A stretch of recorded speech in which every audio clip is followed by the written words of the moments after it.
কুসুমপুরের রাজা ও ফুলকন্যা আনিলা সুন্দরী। দূর দূরান্তে একসময় ছিল এক সমৃদ্ধশালী রাজ্য, নাম তার কুসুমপুর। এই রাজ্যের রাজা ছিলেন প্রজাবৎসল, ন্যায়পরায়ণ ও দয়ার সাগর। তাঁর রাজ্য ছিল বিশাল হাতিশালে, সারি সারি হাতি, ঘোড়াশালে ক্ষিপ্র ঘোড়া, রাজকোষে অগণিত ধনরত্ন। তবুও রাজা সুখী ছিলেন না, কারণ তিনি ছিলেন নিঃসন্তান। রাজা প্রজাদের সুখে দুঃখে পাশে থাকতেন, কারো ওপর অবিচার করতেন না। প্রজারা প্রকাশ্যে তাঁকে ভালোবাসলেও আড়ালে কেউ কেউ তাঁকে আঁটকুরে রাজা বলে কটাক্ষ করতেন। কখনো কখনো সে কথা রাজা নিজের কানেই শুনে ফেলতেন। বুকের ভেতর কষ্টের ঢেউ উঠলেও তিনি কাউকে কিছু বলতেন না, শুধু মৃদু হাসি দিয়ে সব আড়াল করে নিতেন। রানী ছিলেন অত্যন্ত গুণবতী ও সংবেদনশীল। সন্তান না হওয়ার বেদনা তাকে প্রতিনিয়ত কুরে কুরে খেত। বহুবার চোখের জলে রাজাকে বলতেন, জাহাপনা, আমাকে ক্ষমা করবেন, এত বছরেও আমি আপনাকে উত্তরাধিকার দিতে পারিনি। আপনি চাইলে আবার বিয়ে করতে পারেন, হয়তো নতুন রানীর কোল জুড়ে আপনার সন্তান আসবে। কিন্তু রাজা ছিলেন অটল। তিনি শান্ত কণ্ঠে বলতেন, আল্লাহ যদি সন্তান না দেন তাহলে মানুষের সাথে কি? তোমার মনে কষ্ট দিয়ে আমি সুখী হতে পারবো না। একদিন রানী একাকী প্রাসাদের বাগানে পায়চারি করছিলেন। হঠাৎ এক ভিক্ষুক এসে বিনীত কণ্ঠে বলল, রানীমা, আমি এ রাজ্যের এক সাধারণ মানুষ।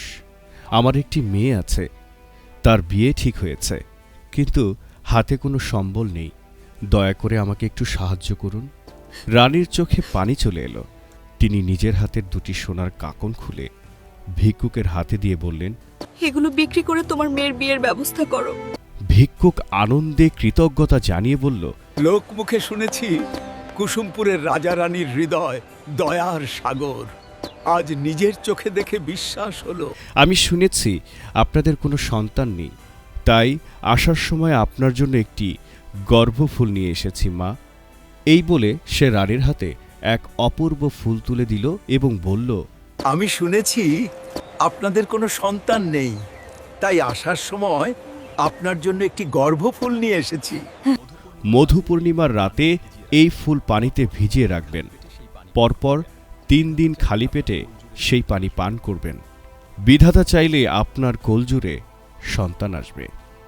এই বলে ভিক্ষুক চলে গেল। সেই ভিক্ষুক চলে গেলে রানী ফুলটি যত্নে রেখে দিলেন তার কাছে। কিছুদিন পর পূর্ণিমার রাত এলো। রানী ফুলটি পানিতে ভেজাল। 3 দিন নিয়ম মেনে পানি পান করার কিছুদিন পরেই রানী বুঝতে পারলেন তাঁর কোলজুড়ে আসতে চলেছে নতুন প্রাণ। খুশির সংবাদ রাজাকে জানানো হলো।